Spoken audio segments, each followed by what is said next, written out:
The chief housekeeper slapped the tray from the plus-size maid's hands. Soup splashed across the floor.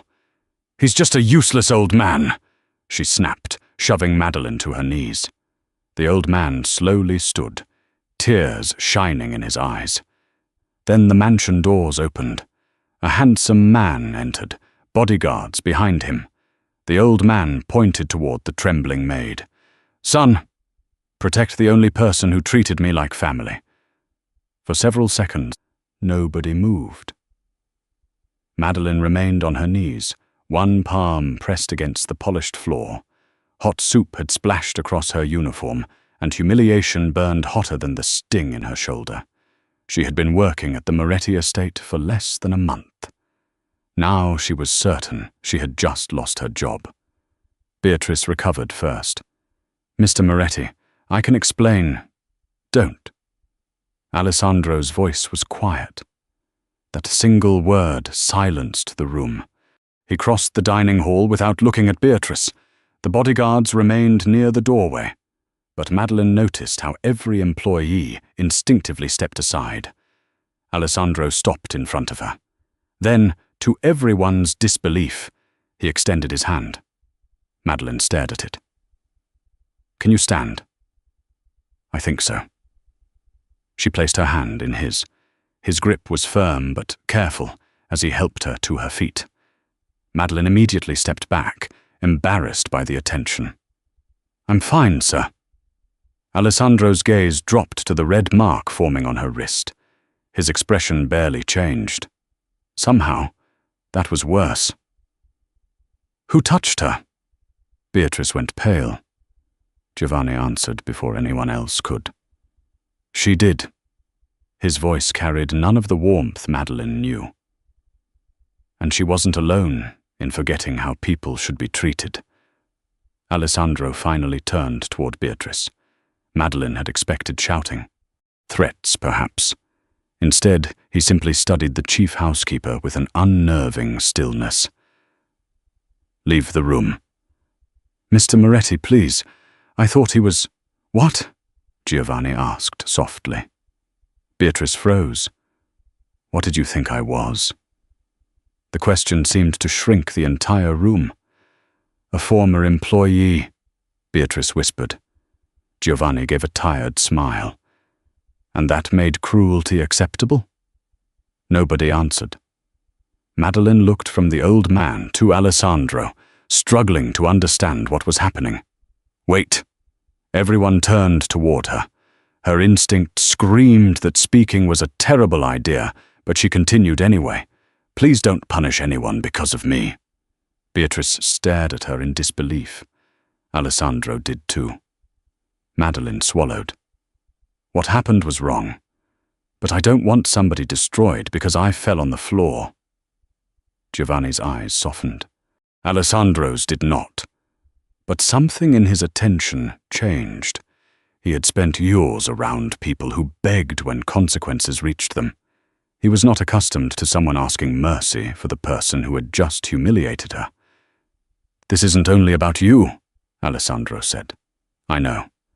Madeline glanced at Giovanni. "But I think he should decide what happens. He's the one everyone was disrespecting." A faint smile touched Giovanni's mouth. "There she is." Madeline frowned. "There who is?" "The woman who has been ordering me to drink less sugar in my tea for 3 weeks." A few employees looked as though breathing had become dangerous. Madeline stared at him. "You told me your doctor said to cut back." "He did." "Then being secretly important doesn't make your doctor wrong." Giovanni laughed. It was the first warm sound in the room. Even Aleandro's expression shifted almost imperceptibly. Madeline looked between father and son again. "I'm sorry, but could someone explain exactly what's happening?" Giovanni approached her. "My name is Giovanni Moretti." Madeline's face slowly changed. She knew the surname. Everyone in the city did. Her eyes moved toward Aleandro. "And he's my son." Madeline closed her eyes for one painful second. "Oh." Giovanni chuckled. That's all. I'm deciding whether fainting would improve the situation. This time, Aleandro almost smiled. Almost. Giovanni gently touched Madeline's arm.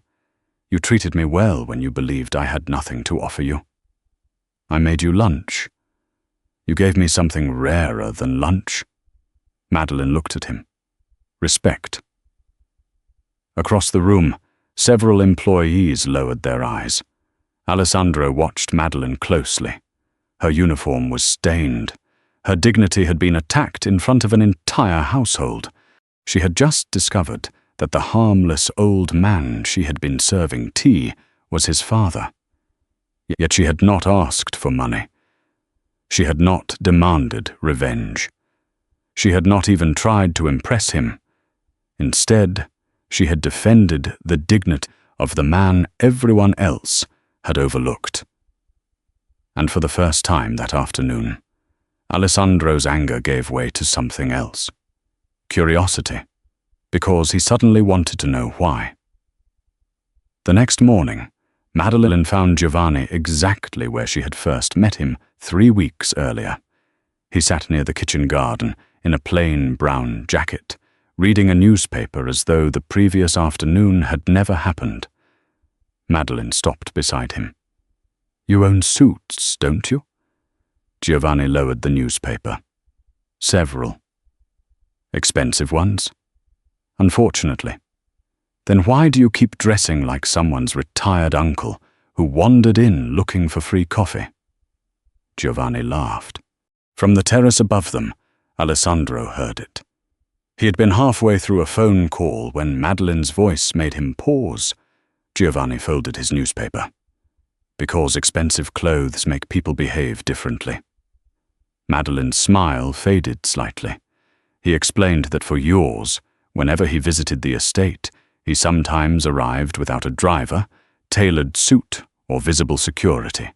He never lied about who he was. He simply stopped announcing it. The results had disappointed him. One employee had once told him to use the servants' entrance. Another had removed him from a sitting room because an important guest was expected. A senior footman had refused him coffee, then served an expensive bottle of wine, minutes later, to a businessman whose name appeared in financial magazines. Others simply walked past him. They thought you were poor, Madeline said. Worse. Giovanni looked toward the mansion. They thought I was unimportant. Madeline sat on the bench beside him. And you kept coming back? I hoped someone would surprise me. That's a depressing hobby. Giovanni smiled. It was. Until her. During Madeline's second week at the estate, she had discovered him waiting alone outside while rain threatened overhead. She had brought him inside without asking whether he belonged there. When he apologized for dripping water onto the marble floor, she handed him a towel and said marble had survived dinosaurs and would probably survive his shoes. Another afternoon, she had found him struggling to read the tiny instructions on a medicine bottle. She had read them aloud without making him feel embarrassed. Then there was the tea. Giovanni liked 4 teaspoons of sugar. Madeline permitted 2. That disagreement had apparently become serious family business. You still owe me 2 teaspoons, Giovanni reminded her. You're 74. Exactly. I've earned them. You've earned herbal tea. That sounds like punishment. Madeline laughed. Neither noticed Aleandro approaching until his shadow crossed the stone path. Giovanni immediately looked betrayed. Your employee is starving me. Aleandro glanced at Madeline. My father owns half the companies that supply food to this estate. Then he can afford vegetables. A dangerous silence followed. Madeline wondered whether joking with the city's most intimidating businessman on her 4th week of employment qualified as professional self-destruction. Then Giovanni began laughing again. Aleandro's mouth curved slightly. You speak to everyone this way? Only difficult people. My father? Madeline considered him. Both of you, apparently. Giovanni looked delighted. Aleandro did not answer, but something unfamiliar settled behind his eyes. He had watched people change personalities the moment they recognized his surname. Voices softened. Backs straightened. Smiles appeared. Madeline had discovered who Giovanni was yesterday, yet today she was still arguing about sugar. Nothing had changed. That fact stayed with Aleandro long after he returned inside. Later that afternoon, Giovanni found Madeline arranging flowers in the smaller dining room. He placed a wrapped pastry beside her. She looked at it suspiciously. "What is that?" "Bribery." "For what?" 3 teaspoons tomorrow. 2. 2.5. 2. Giovanni sighed dramatically. "I finally find the daughter I never had, and she's a tyrant." Madeline's hands stopped over the flowers. The joke had been light, but something underneath it wasn't. Giovanni seemed to realize what he had said and looked away. Madeline quietly pushed the pastry back toward him. "Half?" He looked at her. "Half," she repeated. "But we're sharing it." His smile returned slowly. Neither of them saw Aleandro standing beyond the partially open door. He had come looking for his father. Instead, he found Giovanni laughing with a maid as they divided a pastry like conspirators. Aleandro could not remember the last time his father had looked so content inside that house. And suddenly, his curiosity about Madeline became something deeper. Because whatever she had given Giovanni, Aleandro was beginning to understand that it had started long before anyone knew her kindness would be rewarded. Aleandro learned the reason 3 evenings later. He found Madeline in the library, returning a stack of books Giovanni had abandoned across 3 different rooms. "You know there are people employed to do that," he said. Madeline glanced over her shoulder. "I am one of those people." "That wasn't what I meant." "I know." She smiled and slid another book onto the shelf. Aleandro remained near the doorway. Most people became careful around him. Madeline did too, but not in the usual way. She respected his authority without performing for it. "My father likes you." Madeline looked amused. "He likes anyone willing to negotiate over dessert." "He doesn't." The certainty in Aleandro's voice made her smile disappear. "He hasn't trusted people easily for a long time." Madeline lowered the book in her hands. "I don't think he needs to trust me with anything important. He already does." "With what?" "His dignity." The answer caught her off guard. Aleandro stepped farther into the room. "Why?" Madeline frowned. "Why what?" "Why did you treat him differently?" "I didn't." "That is precisely my point." For a moment, she said nothing. Then she placed the book on a nearby table. "My grandfather raised me." Aleandro waited.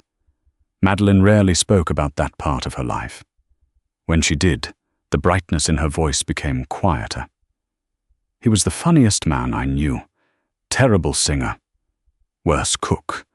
He could turn making toast into a kitchen emergency." A small smile touched her lips. "When I was younger, everybody noticed him.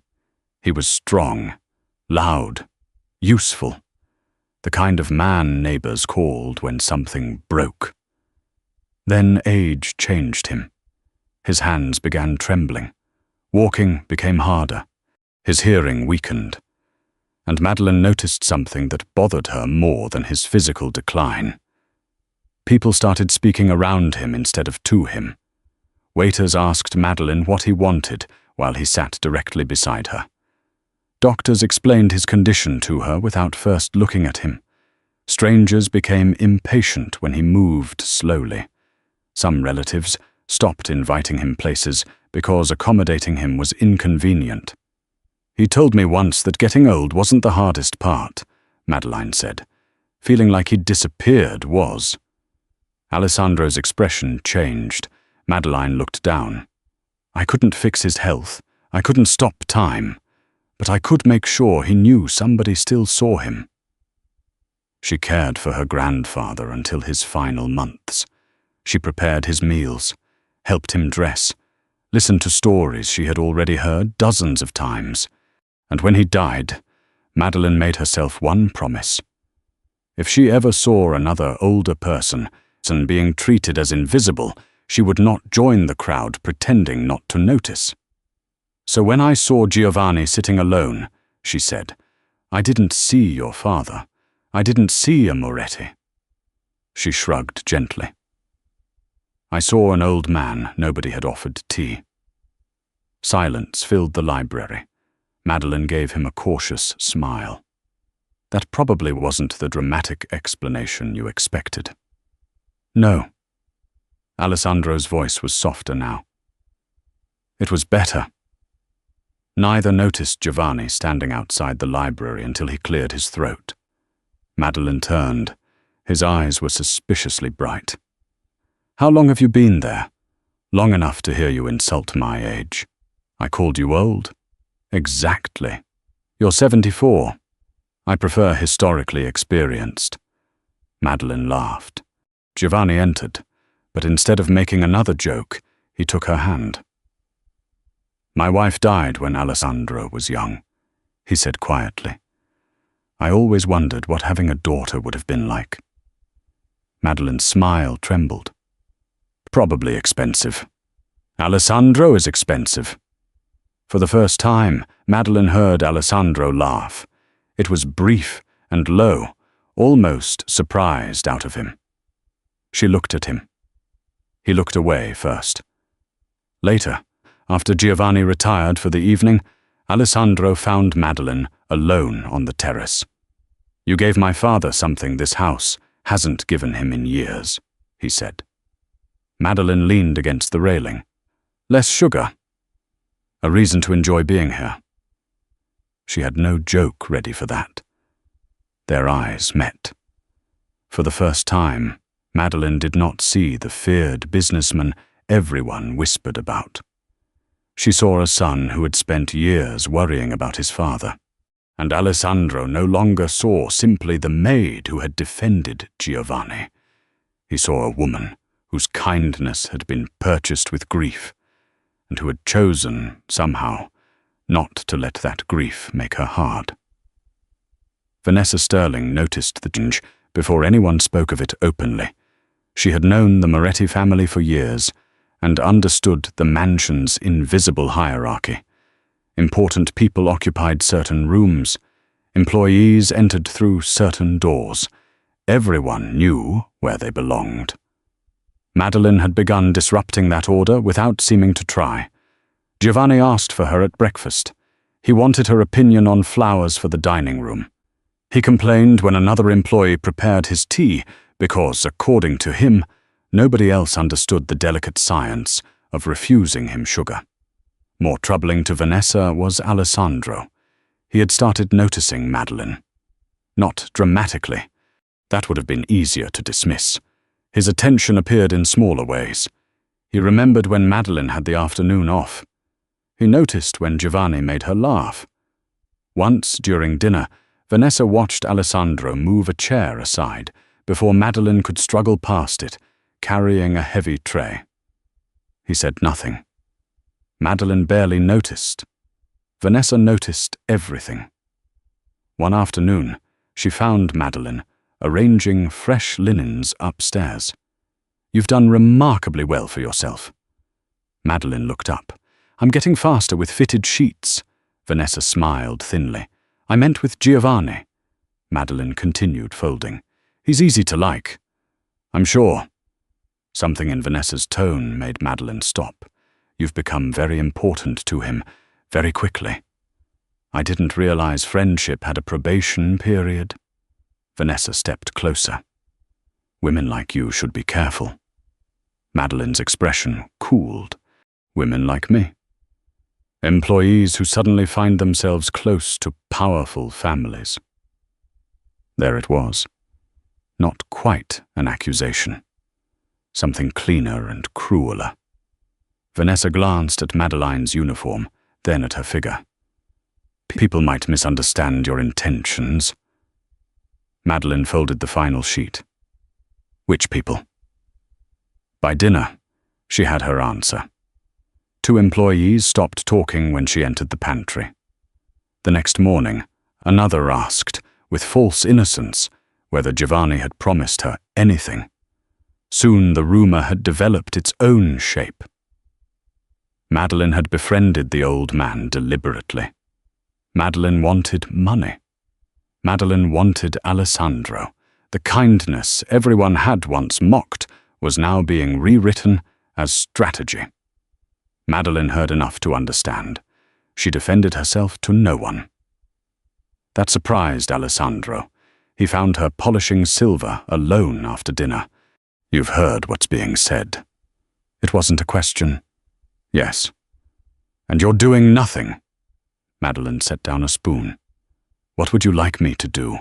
Chase everyone through the mansion explaining that I wasn't running a secret criminal operation involving tea? His mouth almost curved. They're questioning your character. People who already decided I'm guilty aren't asking questions. Aleandro leaned against the table. You could tell them the truth. I know the truth. Her voice remained calm. Your father knows it. You know enough of it. I'm not going to audition for my own dignity. That answer stayed with him. Aleandro had spent much of his life surrounded by people carefully managing appearances. Wealth had taught him how easily courtesy could be manufactured. Madeline possessed none of that polish, yet she had something harder to imitate. Consistency. She had been kind when nobody was watching. Now she remained composed when everyone was. The following evening, Vanessa joined Giovanni in the drawing room. You should be careful with Madeline. Giovanni looked up from his chessboard. Why? She may not be as innocent as you believe. Vanessa explained the rumors delicately, dressing suspicion as concern. Giovanni listened without interrupting. When she finished, he moved a chess piece. Interesting. Vanessa relaxed. Then Giovanni looked toward the doorway. Madeline stood there, holding his tea. She had clearly heard enough. Vanessa turned. Madeline walked forward, placed the cup beside Giovanni, and said quietly, 2 sugars. Giovanni examined it. Not 3. Absolutely not. She left without defending herself. Giovanni watched her go. Then he turned back to Vanessa. Something had changed in his face. For years he had quietly watched people reveal themselves when they believed an old man held no power. Now he was watching them reveal themselves because a maid suddenly mattered. That night, Giovanni made one request of his son. Tomorrow morning, he said, I want everyone in the main hall. Aleandro studied him. Everyone? Giovanni nodded. The pretending has gone on long enough. At 9 the next morning, every household employee stood in the main hall. No one had been told why. Beatrice stood near the front, her posture rigid. Vanessa remained beside the staircase, technically a guest, but unwilling to miss whatever Giovanni intended to say. Madeline stayed near the back. Aleandro stood beside his father. Giovanni wore a tailored charcoal suit. For several employees, that alone was enough to make the truth uncomfortable. They had seen this man before, in an old jacket, waiting near the kitchen, sitting alone in the garden, walking through rooms where nobody bothered to greet him. Now Alessandro Moretti stood at his side. Giovanni looked across the assembled household. For years I have visited this estate without announcing myself. Silence settled over the room. I wanted to know something simple. How does a person behave when there is nothing to gain from kindness? Several employees lowered their eyes. Giovanni did not raise his voice. I learned that many people here were capable of extraordinary courtesy. He paused. When they believed the person in front of them mattered. The words landed harder than shouting could have. Giovanni described the small humiliations, being told to wait outside, being ignored while employees served wealthier guests, having doors closed because someone assumed an elderly man in inexpensive clothes could not possibly belong in an elegant room. Then he looked at Beatrice. And 3 days ago, I watched a young woman pushed to the floor because she believed I deserved lunch. Beatrice's face drained of color. Mr. Moretti, I sincerely apologize. To whom? She hesitated. To you. Giovanni's expression became almost sad. That is precisely the problem. Beatrice blinked. If you are sorry because you now know my surname, then you have learned nothing. Nobody moved. You should have been sorry when you believed I was nobody. Madeline watched from the back, her anger unexpectedly replaced by something heavier. Giovanni wasn't enjoying this. He looked tired. He turned toward the other employees. Madeline Pierce knew nothing about my family. She believed I was an old man with no influence. She brought me tea. She found me a chair. She listened when I spoke. His eyes settled briefly on Madeline. And when she discovered who I was, she continued arguing with me about sugar. A nervous ripple of laughter moved through the hall. Giovanni smiled faintly. Then his expression hardened again. Wealth is useful. Position is useful. Reputation can open doors. He paused. But none of them can purchase character. His gaze returned to Beatrice. The richest person in this house. The room went completely still. Was the poorest in kindness. Beatrice lowered her head. Giovanni did not dismiss her in anger. He explained that an investigation into staff conduct had already confirmed a pattern of humiliation toward junior employees and anyone considered socially insignificant. Beatrice's employment was terminated. 2 senior employees who had repeatedly participated in the same behavior were removed from supervisory positions. Another received a formal warning. No one was threatened. No one was publicly degraded. The consequences were deliberate, proportional, final. Then Aleandro spoke. My father's name is not the reason this matters. His calm voice carried across the hall. If dignity in this house depends on knowing someone's bank account, then this house has failed. Madeline looked at him.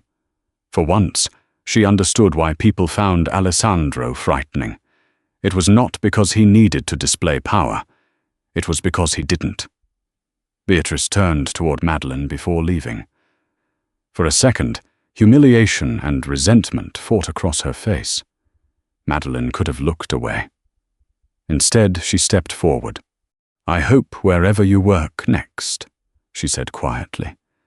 You don't need someone's last name before deciding they deserve respect. There was no triumph in her voice. Beatrice stared at her, then left. Aleandro noticed. So did Giovanni. When the gathering ended, employees dispersed in uneasy silence. Madeline remained behind. Giovanni approached her. You don't look satisfied. Should I? Some would be. Madeline glanced toward the doorway through which Beatrice had disappeared. I wanted her to stop hurting people. I didn't need to enjoy watching her lose everything. Giovanni nodded slowly. Across the hall, Aleandro heard every word. Madeline had shown kindness when kindness brought her nothing. Now she had shown compassion when cruelty would have been easy. Something inside him shifted. For years, Aleandro had believed character revealed itself most clearly under pressure. His father had tested an entire household to discover who respected the powerless. But Aleandro was beginning to understand that Giovanni's test had revealed something else, too. Not simply what kind of employee Madeline was, what kind of woman she was. And for the first time, the thought of her leaving the Moretti estate felt strangely unacceptable. The offer came 2 days later. Madeline was replacing flowers in Giovanni's sitting room when Aleandro entered, carrying a folder. She eyed it suspiciously. "That looks official." "It is. That usually means trouble. For most people." Madeline set down the flowers. Aleandro placed the folder on the table. "My father wants you to stay." "I already work here." "Not as a maid." Madeline's expression changed. Aleandro explained that Giovanni wanted her as his personal companion. She would manage his daily schedule when necessary, accompany him to appointments and social events, share meals with him, and, Aleandro added dryly, continue the apparently essential responsibility of policing his sugar intake. The salary was considerably higher. Madeline barely looked at the number. "What exactly does companion mean?" Aleandro seemed surprised. "You're asking about the job? I assumed that's why you brought a folder instead of flowers." Something almost amused passed through his eyes. "It means spending time with my father." "As an employee?" "Yes." Madeline hesitated. Giovanni appeared in the doorway. "She's going to reject me, isn't she?" "I haven't rejected anyone." "You have that face." "What face?" "The responsible one." Madeline folded her arms. "If I accept, I'm not going to spend my days calling you Mr. Moretti and pretending every opinion you have is brilliant." Giovanni looked offended. "Most of my opinions are brilliant. You wanted chocolate cake for breakfast yesterday." "A brilliant opinion." Madeline looked toward Aleandro. "And I won't flatter him because he's wealthy. I would be disappointed if you did. And if he needs someone to tell him he's being impossible?" Aleandro's answer came immediately. "Please consider that your primary responsibility." Giovanni muttered something about betrayal. Madeline laughed, then she looked at the folder again. "I'll do it." Giovanni's face brightened. "But only if nothing changes between us." He crossed the room and kissed her forehead. "Agreed." Something did change, however. Not between Madeline and Giovanni. Around them. Within weeks, the mansion began feeling less like a museum dedicated to wealth and more like a home. Madeline convinced Giovanni to eat breakfast outside when the weather was good. She persuaded him to resume playing chess, then discovered he cheated shamelessly whenever losing. He accused her of slander. She threatened to photograph the evidence. Junior employees became less frightened of making mistakes. Madeline knew their names, asked about their families, and treated new staff with the same patience she had once wished others had shown her. Giovanni followed her example, and Aleandro watched. At first he told himself he was simply pleased because his father was happier. That explanation became less convincing when he began arranging his schedule so he could join them for dinner, or when he started recognizing Madeline's footsteps in the corridor, or when he discovered he knew exactly how she took her coffee. One evening, he returned after midnight and found her in the kitchen. Madeline sat barefoot at the table, eating leftover pie. She looked up. "Long day?" "Yes." She pushed a second fork toward him. Aleandro stared at it. "What?" "You look like someone who needs pie." "I don't eat dessert at midnight." "That's tragic." He should have continued upstairs. Instead, Aleandro removed his jacket and sat opposite her. They shared the pie without ceremony. Madeline didn't ask about his business. He didn't ask why she was awake. For 10 quiet minutes, Aleandro Moretti was not a chairman, a feared name, or a man whose presence changed rooms. He was simply tired. Madeline allowed him to be. When the plate was empty, she stood. "You stole most of that. You gave me the fork." I misjudged your character. Aleandro smiled. This time he didn't hide it. Madeline noticed. So did the strange warmth that moved through her when he did. She turned toward the sink before he could read too much from her face. Behind her, Aleandro realized something equally unsettling. His father's happiness was no longer the only reason he looked forward to coming home. Days became weeks. The three of them developed small rituals. Morning arguments over Giovanni's breakfast, afternoon chess games, occasional dinners that lasted far longer than necessary, because Madeline made Giovanni laugh until he forgot to complain about his knees. Aleandro slowly became part of those rituals. Not because anyone invited the powerful Aleandro Moretti, because Madeline simply pulled out another chair. One evening, Giovanni watched his son listening, while Madeline told an absurd story about burning pancakes at 16. Aleandro was smiling again. Giovanni said nothing. He didn't need to. The house had once contained everything money could buy. Security, art, crystal, marble, silence. Madeline had brought something none of them had realized was missing: warmth. And somewhere inside that changing home, gratitude was quietly becoming something neither Madeline nor Aleandro could ignore much longer. A week later, Madeline found Aleandro alone on the terrace after dinner.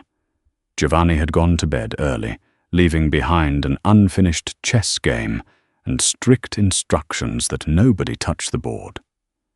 Madeline leaned against the railing beside Aleandro. "You're quiet tonight." "I am usually quiet." "There's quiet, and then there's standing outside looking like you're negotiating with the moon." A faint smile crossed his face. Then it disappeared. "My father wasn't always wealthy." Madeline waited. Aleandro rarely volunteered pieces of himself. She had learned not to reach for them too quickly. "When I was young, I watched people treat him differently, depending on what they thought he could do for them." His voice remained controlled. "I remember promises being ignored, doors closing, men who wouldn't return his calls." Madeline understood now. Aleandro had spent his adult life building something so powerful that nobody could dismiss Giovanni Moretti again. Money had become armor. Influence had become protection. Fear had become another locked door between his family and humiliation. "I thought if I became powerful enough," Aleandro said, "he would never feel insignificant again." Madeline looked toward the dark windows of the mansion. And did it work? For everyone except him. That answer carried more vulnerability than any confession Aleandro could have rehearsed. He turned toward her. "I spent yours protecting my father with money." His gaze held hers. "You protected him with kindness." Madeline's expression softened.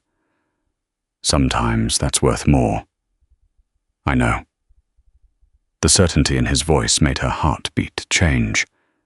Aleandro stepped closer, but stopped before touching her. "I also know this stopped being gratitude some time ago." Madeline swallowed. For once, humor did not come easily. "You're intimidating when you're serious." "I'm always serious." "That is unfortunately true." He smiled. Then Madeline reached for his hand. It was a small gesture, but Aleandro looked down at their joined hands as though she had given him something enormous. "I don't need you to protect me from everything," she said. "I know. I don't want to become another person in this house who agrees with you because of your name. I would hate that. And your father is still getting 2 sugars. Cruel." She laughed softly. Aleandro lifted her hand and pressed a quiet kiss against her knuckles. There was no dramatic promise, no demand, no sudden transformation. Only a man accustomed to controlling everything, allowing himself to want something he could not command. Madeline stepped closer. When he kissed her, it was gentle and unhurried. She kissed him back because somewhere between shared pie, quiet conversations, and watching him love his father, she had stopped seeing the frightening reputation surrounding Aleandro Moretti. She had begun seeing the man inside it. And Aleandro understood that Madeline had done for him what she had first done for Giovanni. She had looked beyond status, beyond appearances, beyond power, and seen the person underneath. For the first time in years, Aleandro did not feel responsible for protecting everyone in the room. He simply held Madeline's hand and let himself be loved. 1 year later, Giovanni Moretti was complaining about chairs. "This one," he announced, pointing to the seat beside him. Madeline stopped at the dining room entrance. "That is your chair. The other one." She looked beside it. "My chair. Finally, she's learning." The table was already filled with family, close friends, and several employees Giovanni had insisted join them for dinner. A year earlier, Madeline would have entered this room carrying a tray. Tonight, she entered holding Aleandro's hand. Much had changed. Some things had not. Giovanni still negotiated for extra sugar. Madeline still refused. Aleandro still pretended not to enjoy their arguments. And the mansion that had once measured people by hierarchy now felt unmistakably alive. Madeline sat beside Giovanni. Aleandro took the chair beside her. During dinner, a young employee serving his first week at the estate leaned toward one of the older staff members. He whispered too loudly. "Why does Mr. Moretti trust her so much?" Giovanni heard him. Naturally, he placed down his fork. "Come here." The young man went pale. Madeline hid a smile. Giovanni pointed toward her. "The first time this woman met me, she thought I was an ordinary old man." "You were an ordinary, difficult old man," Madeline corrected. "I am telling a beautiful story." Accuracy matters. Laughter moved around the table. Giovanni shook his head, but his eyes were warm. Everyone else wanted to know what I owned before deciding how much respect I deserved. He looked at Madeline. She never asked. The room became quiet. Giovanni's voice softened. "Because she saw my heart," he smiled, "before she ever knew my name." Madeline reached beneath the table and squeezed his hand. On her other side, Aleandro gently took the hand he had first offered her when she was kneeling on a cold marble floor. This time she wasn't trembling. She belonged here. Not because Giovanni Moretti was wealthy, not because Aleandro Moretti loved her, not because anyone had rescued a maid and transformed her into someone worthy of the table. Madeline had always been worthy. The difference was that this family had learned to recognize what she had understood from the beginning. Dignity was not something powerful people gave to others. It was something every person deserved before their name, money, appearance, or position was ever known. Giovanni raised his glass. Aleandro looked at Madeline. Around them, the family applauded. And the table that had once represented status became something much simpler. A place where nobody was invisible. A place where kindness had finally become family.